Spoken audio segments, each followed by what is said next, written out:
የሊዮኔል ሜሲ፣ ክርስቲያኖ ሮናልዶ እና ኔይማር ዘመን በመጨረሻ የሚያበቃ ይመስላል። አዳዲስም ወጣቶች ቦታውን እየተረከቡ ነው። እነዚህ ወጣቶች እነማን ናቸው? ውድ አስሮቹስ እነማን አሉ? በ10ኛ ደረጃ ላይ ኮል ፓልመርን እናገኛለን። የቼልሲ ኮከብ በ2023 በ47 ሚሊዮን ከሲቲ የተገዛ ሲሆን አሁን የ130 ሚሊዮን ዩሮ ዋጋ አለው እና ዋጋውም የሚገባው ነው ማለት እንችላለን። በባለፈው የውድድር ዘመን በፕሪሚየር ሊግ በጣም ብዙ የግብ አስተዋጽኦ ያደረገ፣ በዩሮ ፍጻሜውም ግብ ያስቆጠረ፣ የእንግሊዝ የወንዶች ምርጥ ተጫዋች እና የፒኤፍኤ ደጋፊዎች ምርጥ ተጫዋች ተብሎ መመረጡን ስናስታውስ በሚመጡት ዓመታት መጀመሪያው ወልኩ ዋጋው እንደሚጨምር እንጠብቃለን። ነገር ግን ፓልመር በአሁኑ ጊዜ በዓለም ላይ ውድ ዋጋ ያለው እንግሊዛዊ ተጫዋች እንኳን አይደለም። ማን ከሱ በላይ ሊሆን እንደሚችል በኮመንት መስጫ ውስጥ ሞክሩ። በ9ኛ ቦታ ላይ ፊል ፎደን እናገኛለን። አሁናዊ የገበያ ዋጋው 140 ሚሊዮን ዩሮ ሲሆን ይሄም በእውነት ይገባዋል። በ2023-24 የውድድር ዘመን አስደናቂ አፈጻጸም የነበረው ፎደን ይህም ዋጋውን በእጅጉ ከፍ አድርጎለታል። ስድስተኛውን የፕሪሚየር ሊግ ዋንጫ ሲያሸንፍ የፒኤፍኤ ተጫዋቾች ምርጥ ተጫዋች፣ የፕሪሚየር ሊግ የውድድር ዘመኑ ምርጥ ተጫዋች እና የኤፍደብሊውኤ የዓመቱ እግር ኳስ ተጫዋች ተብሎ ተመርጧል። ከሁሉም በላይ በባላንዶርም 11ኛ ሆኖ ጨርሷል። ይህ ሁሉ በ24 ዓመቱ መፈጸሙ የሚያስገርም ነው። ስለዚህ በእርግጠኝነት በከፍተኛ አስር ውስጥ መግባቱን ይገባዋል። በ8ኛ ቦታ ውብ ጨዋታ የሚጫወተው ጃማል ሙሲያላ አለ። የ140 ሚሊዮን ዩሮ ዋጋ ሲኖረው ይህ ጀርመናዊ ተጫዋች 21 ዓመቱ ብቻ ቢሆንም በፕላኔቷ ላይ ካሉ ምርጥ አጥቂ በአማካኝ ተጫዋቾች አንዱ ነው። በዚህ ዕድሜው 4 የሊግ ዋንጫዎች ያሉት ሙሲያላ 2 ጊዜም የቡንደስሊጋ የውድድር ዘመን ቡድን አባል ሆኗል። በዩሮ ውድድር ላይ ከፍተኛ ግብ አስቆጣሪ ሆኖ ከመጨረሱም ባሻገር የቡንደስሊጋውንም ሻምፒዮንነት የሚያረጋግጥ ግብ አስቆጥሯል። 140 ሚሊዮን ዩሮ ለዚህ አስደናቂ ተጫዋች በጣም ትክክለኛ ዋጋ ይመስላል። ከአንድ የቡንደስሊጋ ወጣት ወደ ሌላ ስንሻገር በ7ኛ ስፍራ ላይ ፍሎሪያን ሪትዝን እናገኛለን። እሱም 140 ሚሊዮን ዩሮ ዋጋ ያለው ሲሆን ይህ ሰው ከኤሲኤል ጉዳት ተመልሶ ከመጣ በኋላ ክለቡን እንደ አዲስ ተቀላቃይ ተቀላቅሎ ወደ መጀመሪያው የቡንደስሊጋ ዋንጫ መርቶታል። በመንገዱ ላይም የውድድር ዘመኑ ምርጥ ተጫዋች ሽልማትን አሸንፏል። ሌቨርኩሰንን ሳይሸነፍ ወደ 3ዮሽ ዋንጫ ከመምራቱም አልፎ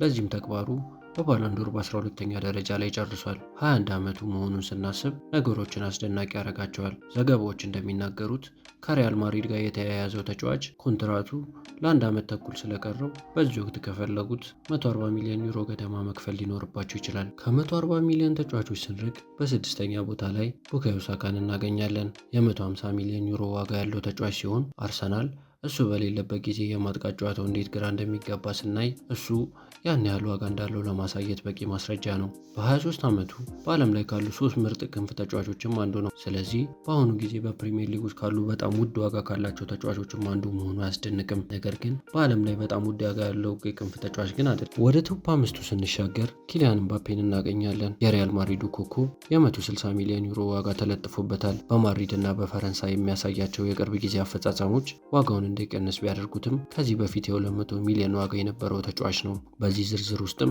ብቸኛው የዓለም ዋንጫን ያሳካ ተጫዋች ነው። ከዛም አልፎ በዓለም ዋንጫ ፍጻሜ የተጫወተና የዓለም ዋንጫን ወርቃማ ጫማ ያሸነፈ ብቸኛው ተጫዋችም ነው። በጣም የሚያስገርመው በቶፕ 10 ውስጥ በ26 ዓመቱ በዕድሜ ትልቁ ተጫዋች ነው። እናም እንደሚታወቀው ዕድሜ በገበያ ዋጋ ላይ ትልቅ ሚና ይጫወታል። ከጥቂት ጊዜ በፊት የታዳጊዎች ኮከብ የነበረው ምባፔ አሁን የአሮጌዎች ዞን ውስጥ መካተቱ የሚያስገርም ነው። ኪሊያን ምባፔ ግን በሪያል ማድሪድ ቤት ውስጥ ራሱ ውድ ዋጋ ያለው ተጫዋች አይደለም። ጁድ ቤሊንጋም ከሱ በላይ በ4ኛ ደረጃ ላይ ይገኛል። ይህ የቀድሞ የዶርትመንድ ተጫዋች 180 ሚሊዮን ዩሮ ዋጋ ሲኖረው ይህም በዓለም ላይ ውድ ዋጋ ያለው የእንግሊዝ ተጫዋች ያደርገዋል። የቤሊንጋምን ዋጋ መከራከር ከባድ ነው። ሪያል ማድሪድ በ100 ሚሊዮን ዩሮ ቢያመጣውም ከአገልግሎቱ አንጻር ርካሽ ግዢ ይመስላል። አሁንም 21 ዓመቱ ብቻ ቢሆንም ሙሉ በሙሉ እንደበሰለ ተጫዋች ይጫወታል። አስደናቂ የሥራ ታታሪነትም አለው። በቡንደስሊጋና ላሊጋ የውድድር ዘመኑ ምርጥ ተጫዋች፣ የቻምፒየንስ ሊግ ምርጥ ወጣት ተጫዋች፣ ጎልደን ቦይ፣ ኮፓ ዋንጫ እና በባላንዶር 3ኛ ደረጃ መያዙ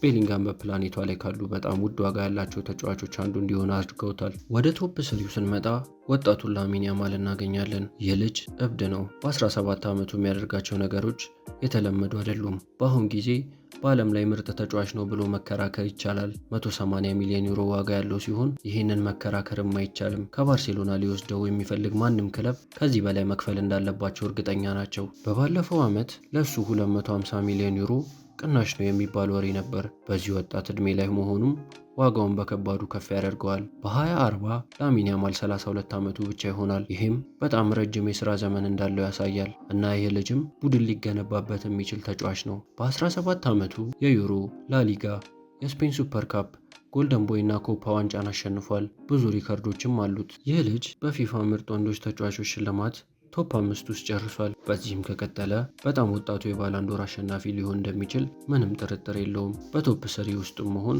100% ይገባዋል እና ማን ያውቃል በአመቱ መጨረሻ ላይ ቁጥር አንድም ሊሆን ይችላል። ወደ አንደኛው ከመሄዳችን በፊት በሁለተኛ ደረጃ ላይ ያለውን ቪኒሲየስ ጁኒየር እንመልከት። በፊፋ መሰረት በአሁን ጊዜ በዓለም ላይ ምርጥ ተጫዋች፣ የቻምፒየንስ ሊግ የውድድር ዘመን ምርጥ ተጫዋች እና መጋፈጥ ከሚያስፈሩ ተጫዋቾች አንዱ ቪኒ በሪያል ማድሪድ መጀመሪያ ላይ በጣም መጥፎ አጀማመር ነበረው። ቀስ በቀስም ስሙን ቀስ በቀስ ገነባ እና በ24 ዓመቱም 14 ዋንጫዎች ባለቤት ሲሆን ከነዚህ ውስጥ 2 የቻምፒየንስ ሊግ እና 3 የላሊጋ ዋንጫዎች ይገኙበታል። አሁናዊ የገበያ ዋጋው 200 ሚሊዮን ዩሮ ነው። እያንዳንዱ ሳንቲም የሚገባው ነው። ይህ ብቻም አይደለም። በቡንደስሊጋ፣ በፕሪሚየር ሊግ እና የዩኤፋ የወንዶች ሽልማት ምርጥ ተጫዋች ተብሎ ተመርጧል። ወደ ቁጥር 1 ስናልፍ ኤርሊንግ ሃላንድን እናገኛለን። ይህ ኖርዌያዊ አጥቂ በዓለም ላይ ካሉ ገዳይ አጥቂዎች ግንባር ቀደሙ ነው። 24 ዓመቱ ብቻ ቢሆንም ለ10 ዓመታት በዚህ ደረጃ የተጫወተ ይመስላል። ይህ ሰው ወደ ፕሪሚየር ሊግ ተዛውሮ ቀላል አስመስሎታል። ቀድሞውኑም 2 የፕሪሚየር ሊግ ዋንጫዎች፣ 1 የቻምፒየንስ ሊግ እና የአውሮፓ ሶስትዮሽን አሳክቷል። 2 የፕሪሚየር ሊግ ወርቃማ ጫማ፣